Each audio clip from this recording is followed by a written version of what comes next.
안녕하세요. 저는 30대 중반의 남성으로 음식점을 운영하고 있는 자영업자입니다. 제가 원체 자랑할 만한 게 없는 사람이라 그런지 이렇게 다른 분들 앞에서 제 이야기를 하는 게 거의 처음인 것 같습니다. 그러다 보니 얘기를 어디서부터 어떻게 시작해야 할지도 모르겠고 우울한 제 개인사를 궁금해하실 분이 있으신진 모르겠지만 오늘은 저도 한번 남들에게 제 이야기를 전해보고 싶네요. 봄도 되었고 제 인생에도 봄이 오기를 바라며 새로 시작하는 마음을 담아 제가 당했어야 했던 그 일을 얘기하려고 합니다. 지금은 저도 제 가게 꾸리며 나름대로 먹고 살만하지만 사실 제가 여기까지 오는 것이 결코 쉬운 일이 아니었습니다. 가진 것도 쥐뿔없고 도움받을 뒷배도 없었으니 정말 밑바닥부터 올라왔다고 해야 할 거예요. 저에 대한 치부를 이렇게 드러내고 싶진 않았지만 사실 저는 배운 것도 많이 없고 그렇다고 가진 것도 없는 어찌 보면 참 불쌍한 놈이었습니다.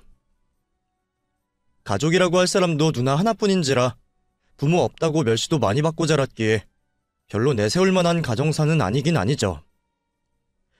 실질적으로 제게 부모님이라는 존재가 정말로 없는 건 아니지만 그 사람들은 차마 가족이라고 말할 수도 없는 사람들이니 저는 사실상 고아가 맞는 것 같습니다.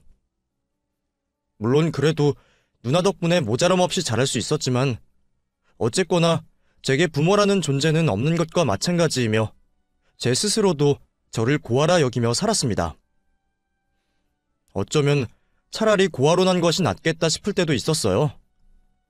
부모라는 사람들이 부모 노릇을 하지 않으니 차라리 없는 게 낫다 싶은 생각이 더 컸으니까요. 어려서 일들이 자세히 다 기억나진 않지만 제 어머니라는 사람은 제가 유치원 다니던 시절 일찍이 집을 나간 뒤로 소식이 끊긴 지 오래였고 아버지라는 사람을 집에서 본 기억도 없는 것 같습니다. 제가 평생 살면서 아버지 얼굴을 몇 번이나 봤는지도 모르겠고 덕분에 지금은 얼굴도 잘 기억이 안 날 정도니까요. 아버지가 집에 있을 때는 늘 술에 취해 잠만 잘 뿐이었고 정신이 있는 날이면 늘 밖에 있거나 아니면 어디서 술을 먹고 있었을 겁니다. 게다가 무슨 일을 하는 건지 일을 간다고 하면 몇 주씩이나 집을 비워두기 일쑤였으니 사실상 제가 아버지라는 인간을 마주한 일은 거의 없었던 것 같습니다. 누나 말로는 아버지가 돈 벌러 멀리 가셔서 그렇다고 했지만 그렇게 몇 주씩이나 자식들을 팽개치고 나가놓고는 정작 집에 가져다주는 돈은 별로 없었어요.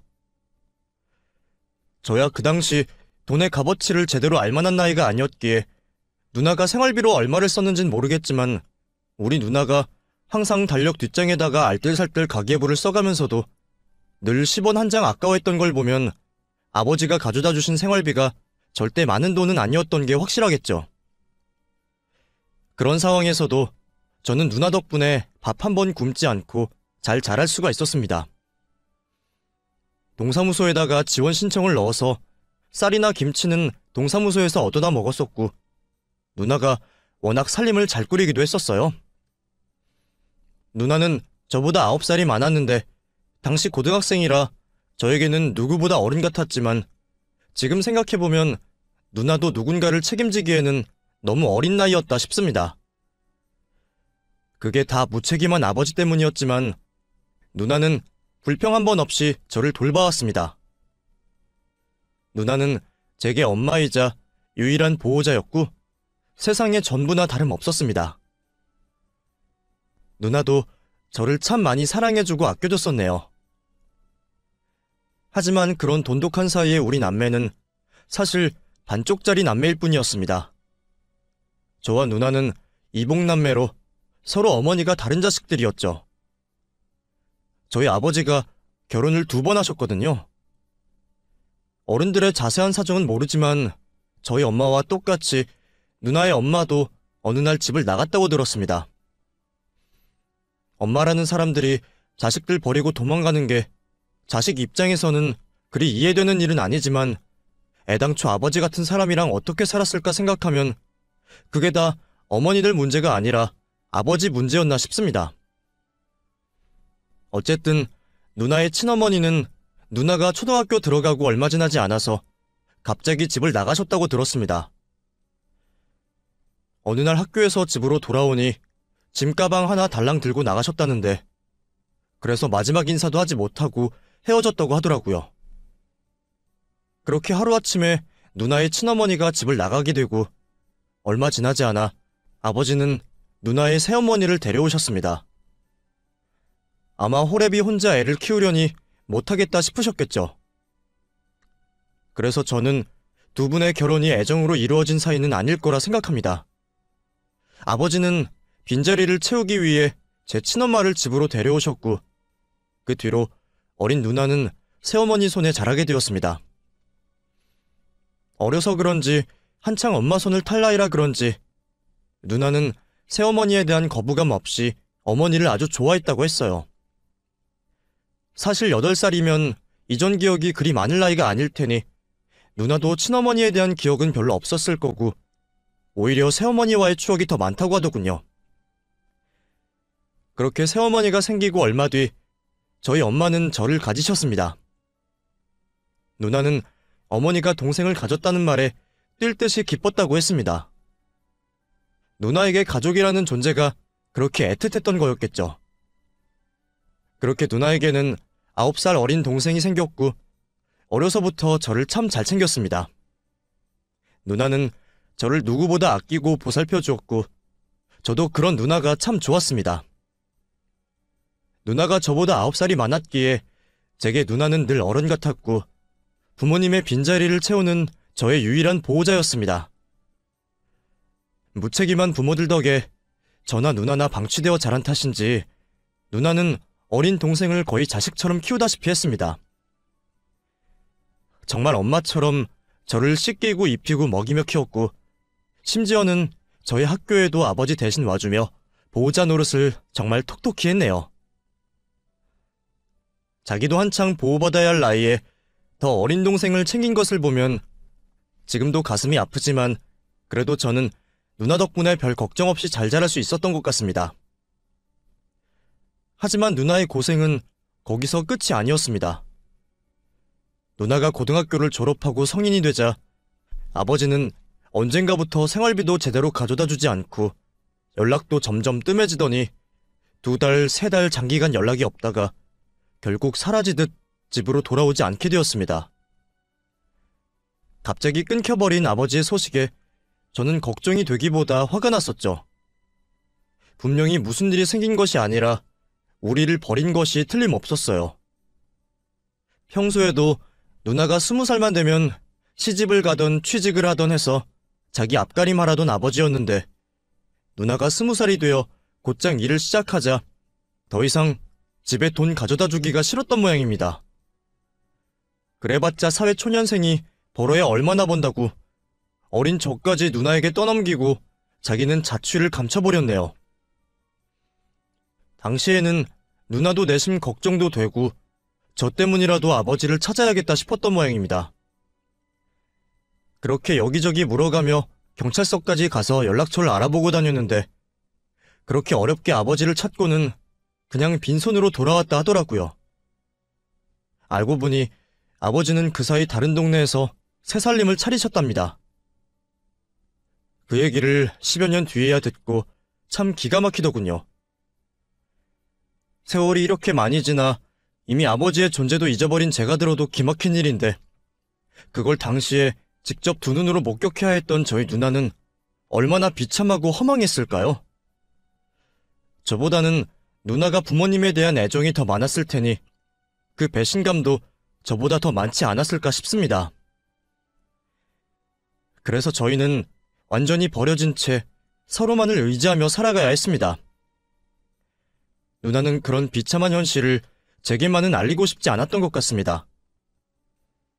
그래서 저는 머리가 자라기 전까지는 한동안 아버지가 돈을 벌러 외국에 가 계시다고 생각하고 살았네요.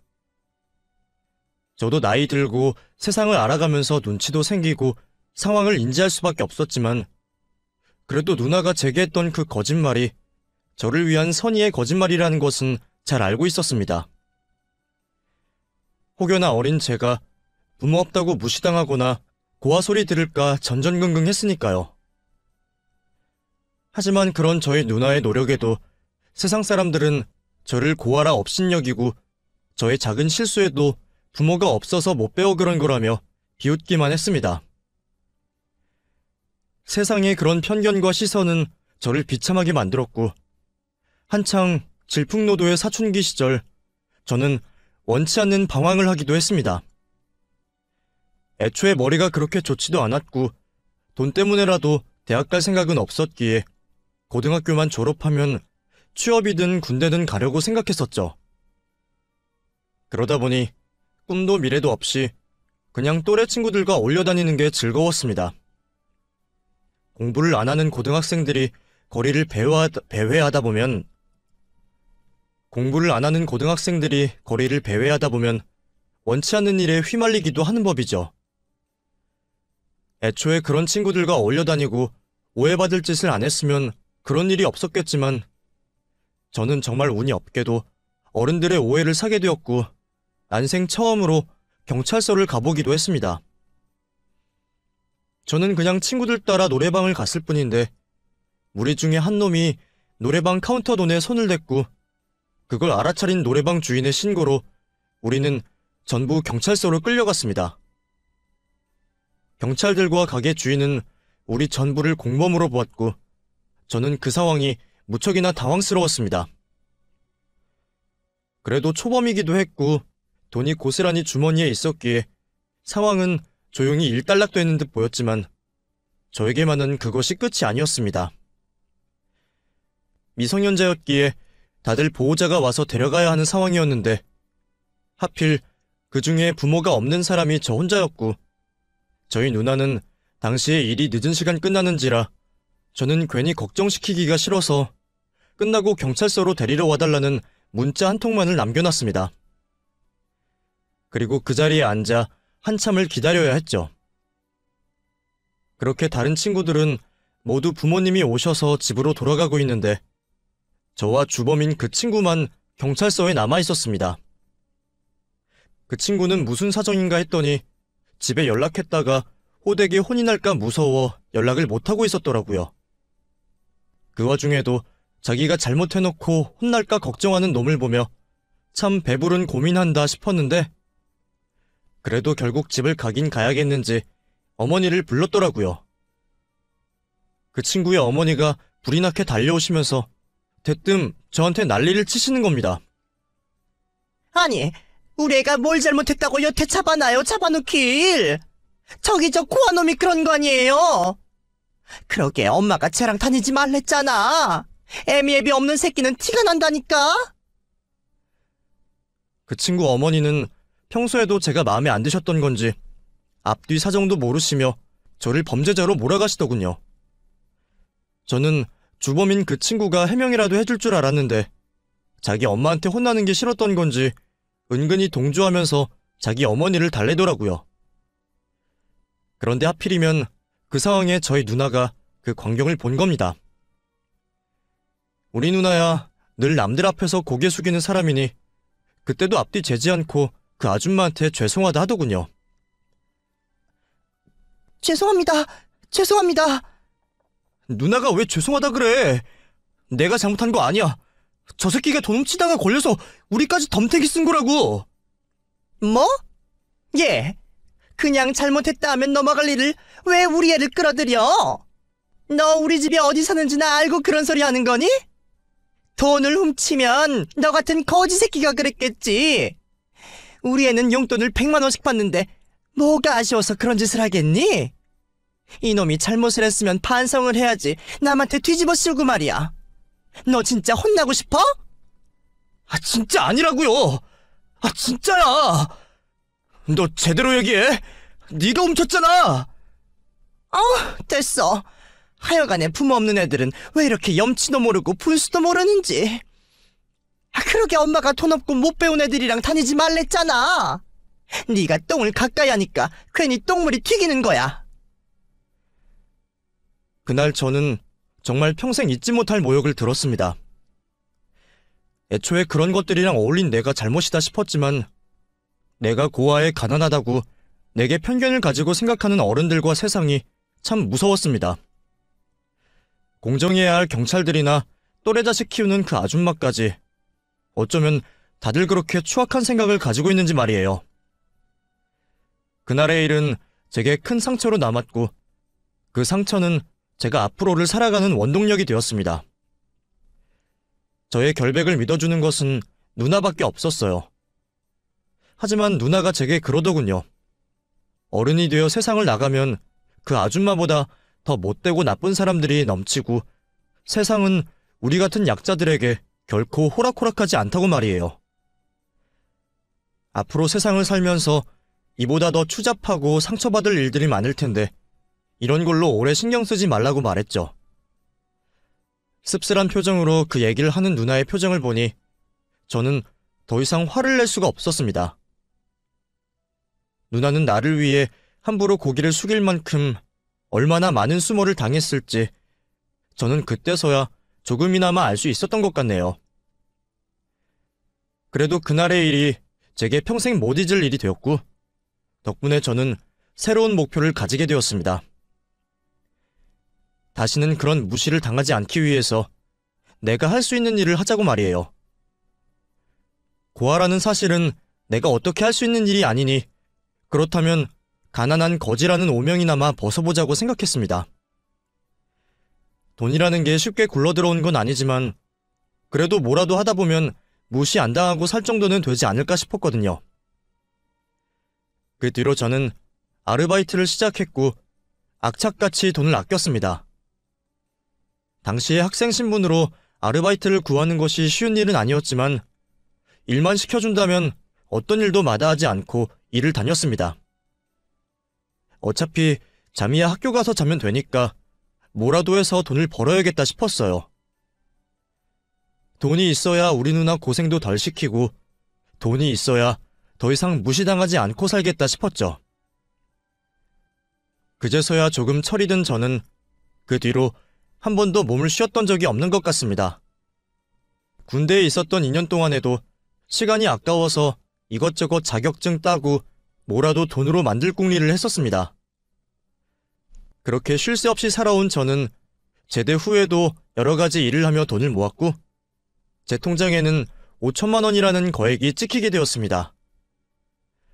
지금이야 그 정도 돈은 제게 몇 달 매출 정도밖에 안 되는 돈이지만 당시에 그 돈은 저의 전 재산이었고 피 같은 돈이었습니다.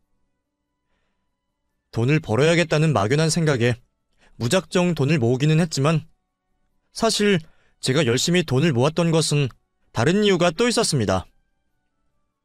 그동안 나 때문에 고생만 한 누나에게 조금이라도 보탬이 되고 싶었거든요. 당시 누나는 오랫동안 사귀던 남자친구가 있었는데 30이 된 나이에도 선뜻 결혼 결정을 내리지 못하고 있었습니다. 처음에는 아직 연애하는 게 좋다며 제가 군대 다녀온 뒤에 하겠다며 이런저런 핑계를 대곤 했지만 사실 저는 누나의 가장 큰 고민이 돈이었다는 것을 잘 알고 있었습니다. 그동안 누나 혼자 벌어서 생활비를 대왔으니 사실상 누나는 모아둔 돈이 거의 없었습니다. 우리 누나야말로 세상 누구보다 열심히 살았는데 겨우 돈 때문에 결혼을 미룬다는 게 당시로는 믿을 수 없을 정도로 속상한 일이었습니다. 그래서 저는 친정이 없어서 결혼자금 받을 수도 없는 누나에게 모자라지만 결혼자금을 만들어주고 싶었습니다. 그렇게 모았던 돈이 5천만 원이었고 저는 그 5천을 모으자마자 당장 누나에게 달려가 그 돈으로 결혼하라고 말해주었습니다. 누나는 제가 자신있게 내민 통장을 한참 들여다보더니 갑자기 하염없이 눈물을 흘렸습니다. 그날 누나가 보인 눈물의 의미가 뭐였을지 그건 저와 누나만 알 수 있는 감정이었을 겁니다. 그동안 부모도 없이 서로만 의지하며 살았던 남매였으니 저희는 누구보다도 서로의 행복을 빌어주고 싶었습니다.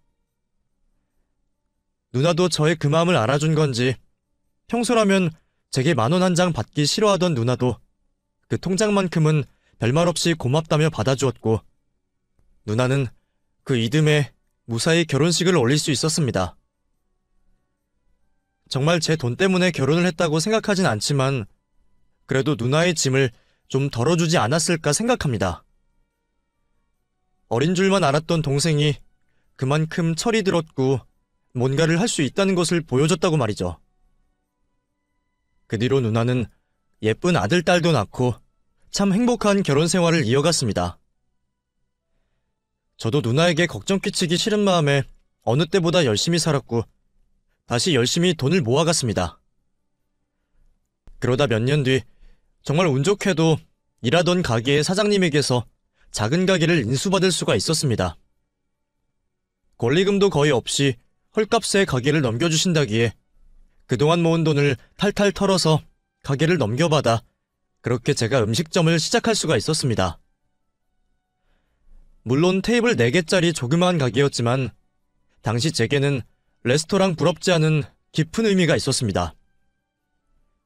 제가 가게를 시작하게 되며 누나도 좋아했고 저도 열심히 해서 제 미래를 좀 더 꾸려볼 그런 생각을 하고 있었죠.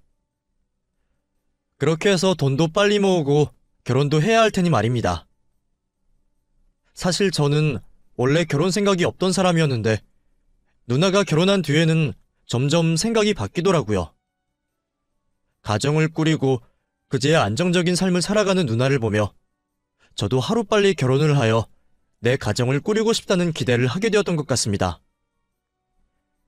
어려서는 부모에 대한 원망 때문인지 결혼이고 뭐고 다 의미 없는 거라 생각했는데 결혼해서 행복해진 누나를 보니 저 역시도 그런 행복을 누리고 싶은 욕심이 생겼던 거죠. 게다가 무엇보다 저희 누나가 그걸 가장 바라곤 했으니 저도 한 번쯤은 누나의 기대를 충족시켜주고 싶은 그런 생각을 하고 있었습니다. 하지만 결혼이 쉬운 게 아니더라고요. 결혼이 나 혼자 할 수 있는 것도 아니고 여자가 있어야 할 텐데 가게 운영을 한 뒤로는 사람 만날 정신도 없이 일만 하고 살았기에 저의 욕심과 달리 결혼이란 너무 먼 이야기만 같았습니다. 그렇게 조금씩 나이만 먹으며 벌써 30이 훌쩍 넘어가 버리게 된 거죠. 가게 밖으로 나갈 일 없는 제가 여자를 어디서 만날 수가 있었겠어요? 그런데 그러던 차에 제게도 인연이 찾아오더군요. 그녀는 저희 가게에 매일같이 혼자 오시는 손님이었습니다. 저희 가게가 1인 식사도 가능했기에 종종 혼자 오시는 분들이 적진 않지만 그렇게 매일같이 오는 손님은 드물기는 했습니다. 단골 손님이 생긴다는 것은 사장 입장에서 환영할 일이죠. 게다가 당시가 코로나가 터진 이후이다 보니 정말 손님 한 분 한 분이 다 소중하고 아쉬울 참이었습니다. 그래서 거의 매일같이 가게에 오셔서 조용히 식사를 하시는 그 여자분을 보며 저는 기쁜 마음에 서비스도 드리고 아는 체를 하게 되었죠. 또 오셨네요. 이건 단골 손님께 드리는 서비스입니다. 맛있게 드세요. 어머, 감사합니다. 잘 먹을게요. 그렇게 그 손님이 오실 때면 저는 늘 아른 체를 하면서 단골 손님을 반갑게 맞았고 언제부터인가는 그 손님이 오지 않으실 때면 무슨 일이 있으신가 궁금하기까지 했습니다. 매일 점심이나 저녁을 혼자 드시는 걸 보면 제가 봤을 때는 근처에 혼자 사시는 분 같았기에 저는 제 또래로 보이는 그녀에게 괜한 관심을 갖게 되었습니다. 그러다 한 번은 둘이 같이 술을 한잔하게 되는 일이 생겼어요. 그즈음 포장 손님 말고는 손님도 별로 없었고 그날따라 홀에는 그 손님 말고는 아무도 없었습니다. 어차피 영업 제한 때문에 마감도 일찍 할 생각이었는데 그 손님만 보내고 정리해야겠다는 생각에 저는 문 앞에 일찍이 마감 사인을 걸어두었었어요. 오늘 제가 마지막 손님인가 봐요? 예, 요즘 손님도 없고 저도 오늘은 일찍 들어가 볼까 싶네요. 그래도 아직 영업시간은 한참 남았으니 천천히 드세요. 사장님, 그러시면 오늘 저랑 맥주 한잔 하실래요? 저도 오늘은 술이 땡기는데 혼자 마시려니 좀 그래서요.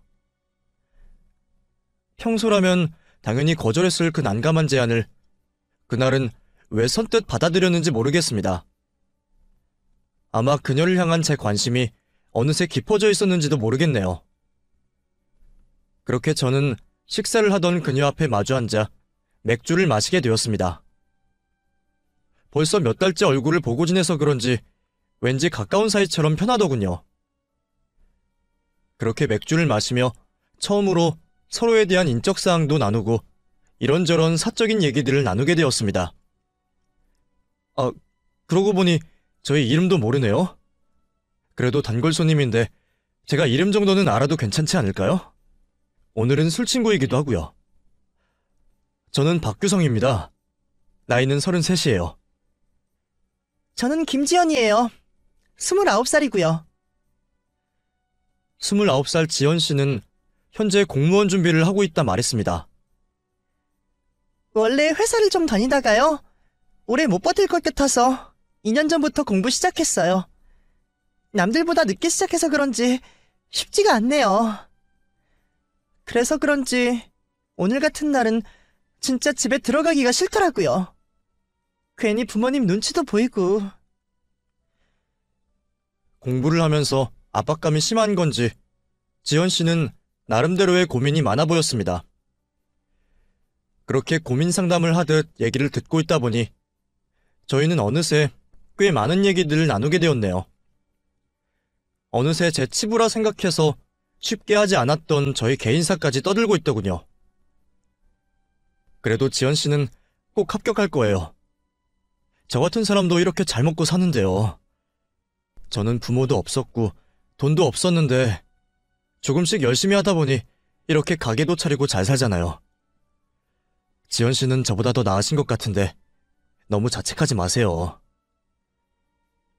저는 사장님이 더 부러운걸요? 젊은 나이에 벌써 자기 가게 사장이라니. 솔직히 공부하면서도 부모님 돈만 축내는 것 같아서 마음이 안 좋아요. 용돈벌이라도 할 수 있으면 마음이라도 편하겠는데 요즘 아시잖아요. 어디 알바 자리 하나 없는 거. 지연 씨는 책임감이 강한 편인지 어려운 공무원 공부를 하면서도 아르바이트까지 할 생각을 가지고 있더군요. 집안이 넉넉한 편은 아닌지 그동안은 벌어둔 돈으로 어찌 생활했는데 이제는 그마저도 다 쓰고 집에 손을 벌리기도 어려운 모양이었습니다. 그 얘기를 들으니 제 옛날 생각도 들고 또 저도 힘들었을 때 주변에서 도움받았던 기억이 있기에 열심히 살아보겠다는 지연 씨를 옳은 채 할 수가 없었습니다. 사실 저도 당장 직원이 필요했던 건 아니었지만 그 정도 여유는 있다 싶었기에 그렇게 지연 씨를 직원으로 들이게 되었네요. 그 뒤로 저희는 한 공간에서 오래 붙어 있으며 좀 더 서로를 알아가기 시작했습니다. 그러다 정이 들었는지 자연스럽게 서로의 마음을 확인했고 우리는 그렇게 연인이 되었습니다. 둘 다 마냥 어린 나이가 아닌지라 서로 조심스럽기도 했고 진지한 마음이었습니다. 저는 지연이를 조심스럽게 대했고 늘 아껴주고 싶었어요.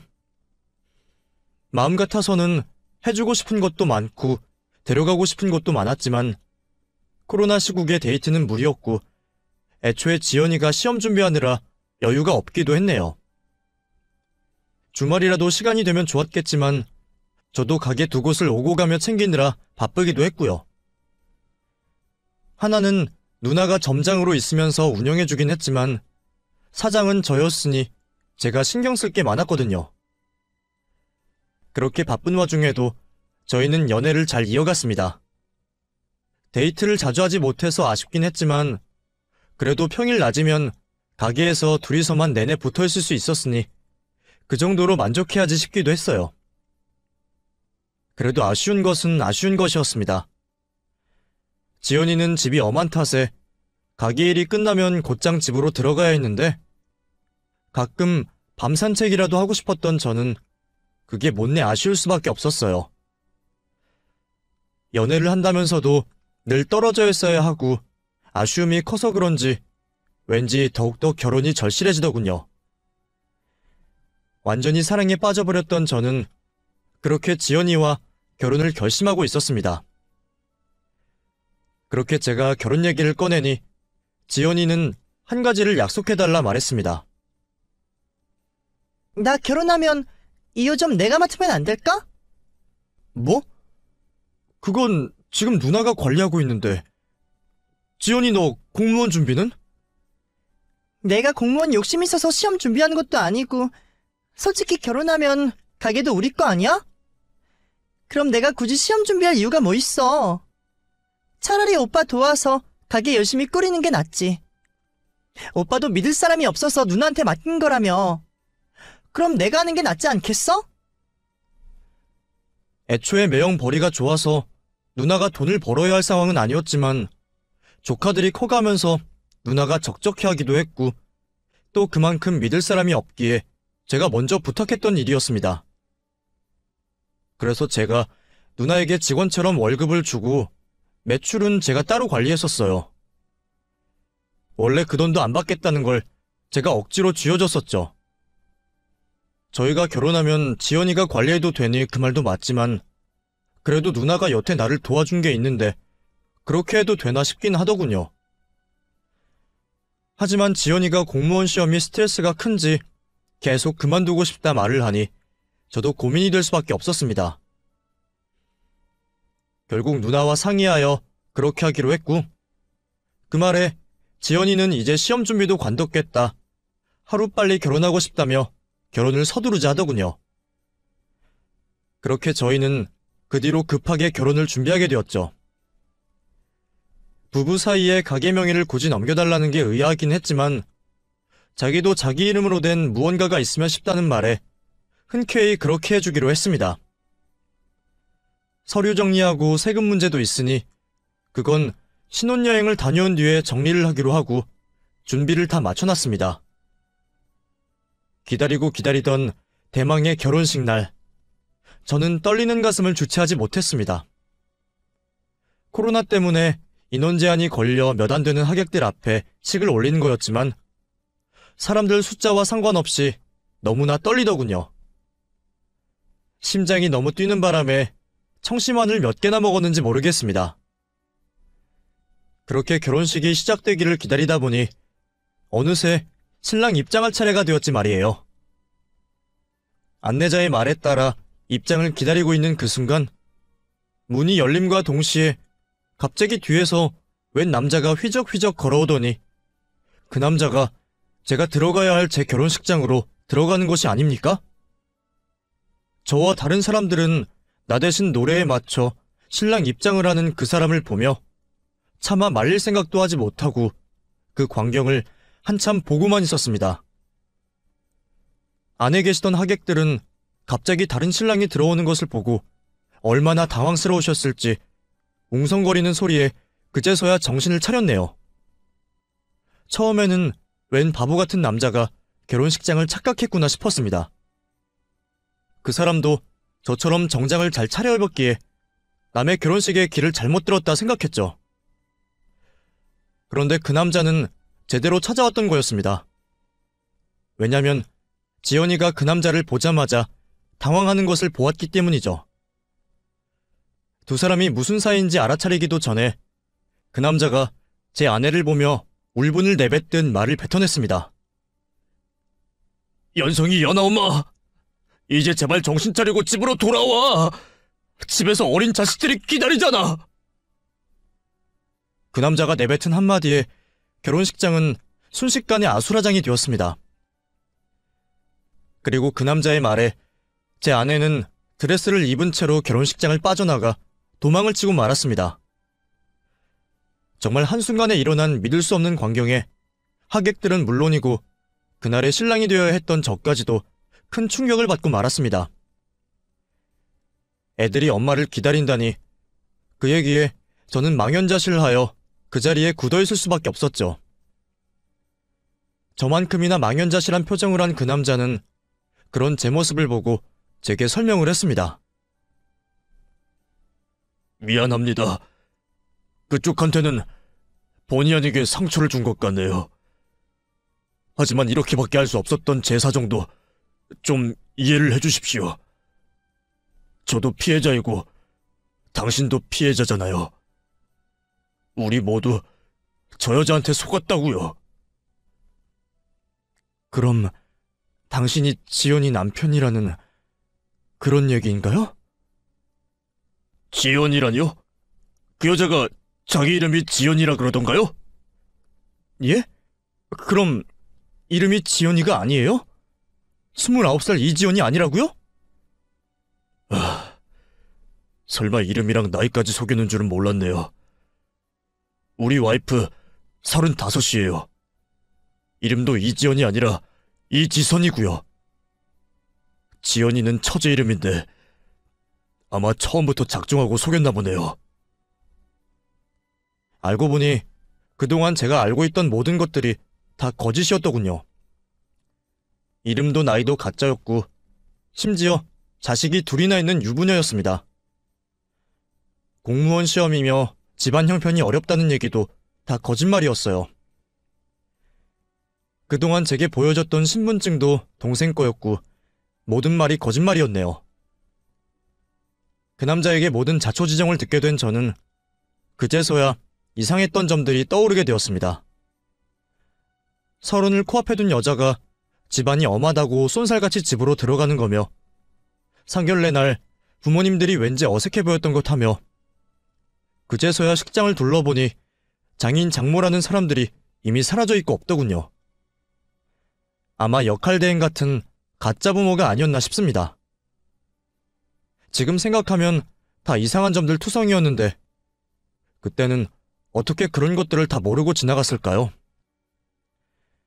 속았다는 생각에 화가 나기보다 그런 얄팍한 거짓말에 속은 제게 너무 화가 났습니다. 그동안 열심히 잘 살았다고 생각했는데 그깟 여자한테 홀려서 이런 일이나 당한 제가 너무 한심스럽고 자괴감이 들더라고요. 하지만 저만큼 그 남자도 참 불쌍했습니다. 그 남자도 뒤늦게나 부인의 외도를 알아차리고 그동안 마음만이 썩었던 모양이더라고요. 자기 남편한테는 애들 키우면서 너무 답답하다며 월급이 쥐꼬리 같아서 알바라도 하겠다고 말했답니다. 그래서 처음에는 의심도 못하고 일을 다니는 줄만 알았대요. 그래도 꼬리가 길면 밟히는 법인지 남편 몰래 결혼 준비한다고 수상쩍던 아내의 뒤를 밟았고 그렇게 이런 사실을 다 알게 되었답니다. 멀쩡해 보이는 두 남자가 한 여자에게 제대로 농락당했다는 사실에 저는 동병상련을 느꼈습니다. 그동안 얼마나 철저하게 속인 건지 갑갑하네요.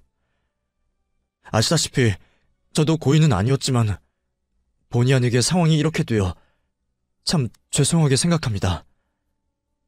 솔직히 덕분에 이제라도 알아서 얼마나 다행인지 모르겠어요. 저희 신혼여행 다녀오면 혼인신고하고 제 가게까지 넘겨주기로 했었거든요. 덕분에 큰일은 면했으니 제가 감사하다 해야 할지 어떻게 도움을 드릴 수 있을지 모르겠네요. 혹시 증거 같은 게 필요하시다면 제가 어떻게든 도와드릴게요. 이혼하실 거죠? 아니요. 이혼할 생각은 없어요.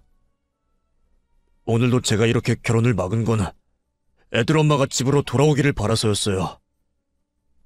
물론 저는 그 여자가 너무나 괘씸하지만 애들이 아직 너무 어려서 차마 이혼은 못하겠네요. 애들 생각해서라도 제가 참고 살아야죠. 자식 때문에 그런 여자를 용서해야 하는 그 남자가 참 안타까웠지만 본인의 선택이라니 제가 참견할 일은 아니었죠. 그래도 고맙고 미안한 마음에 저는 어떻게라도 보답을 하겠다며 그 남자에게 제 연락처를 남기고 나왔습니다. 결혼식이 파투나고 저는 누나와 매형에게 깊은 위로를 받았습니다. 솔직히 두 사람도 뭐라 말을 해야 할지 몰랐을 거예요. 하지만 속인 사람이 나쁜 거지 속은 제가 나쁜 게 아니라며 저를 끝까지 위로해 주었습니다. 주변 사람들은 그래도 결혼 전에 그래서 얼마나 다행이냐며 저더러 액땜한 셈 치라 말하더군요. 이미 벌어진 일을 주워 담을 수도 없고 저는 시간이 지나 그 일을 빨리 잊고 싶은 마음뿐이었습니다. 그날 이후 결혼식장에서 도망간 그 여자는 다시는 가게로 찾아오지도 않고 전화도 받지 않았습니다. 따져 묻고 싶은 게 수만 가지였는데 만날 일이 없으니 어디 화풀이할 곳도 없었죠. 그렇게 몇 주가 지났을까요? 어느 날 제게 모르는 번호로 연락이 걸려왔습니다. 혹시 그 여자인가 싶어 얼른 받았더니 낯익은 남자가 말을 걸어왔습니다. 그때 그 남편인데요. 혹시 도와주신다는 그 말씀 지금도 유효할까요? 그렇게 우리는 몇 주 만에 다시 만나 얘기를 나누게 되었습니다. 그 남편도 그 사이 일이 많았는지 볼이 홀쭉해져서는 꼴이 말이 아니더군요. 남자는 결국 이혼을 하겠다며 제게 그동안의 외도 증거를 달라고 도움을 청했습니다. 애엄마가 이혼 소송을 걸었더라고요. 재산 분할에 위자료까지 달라고 말이에요. 모욕죄로 고소를 하겠다나? 아무튼 이것저것 말도 안 되는 걸로 저를 협박하는데 그 꼴을 보고도 더 참을 수가 없더라고요. 애들이 눈에 밟히기는 해도 그런 미친 여자 밑에서 키우는 게 더 말이 안 되는 것 같고, 제가 어떻게든 잘하면 애들도 이해를 해주겠죠. 잘 생각하셨어요. 저도 이런 말을 처진 아니지만 부모라는 게 낳았다고 다 부모는 아니더라고요. 애들한테 악영향을 끼칠 수도 있고요. 좋은 아버지신 것 같은데 애들도 충분히 이해할 겁니다.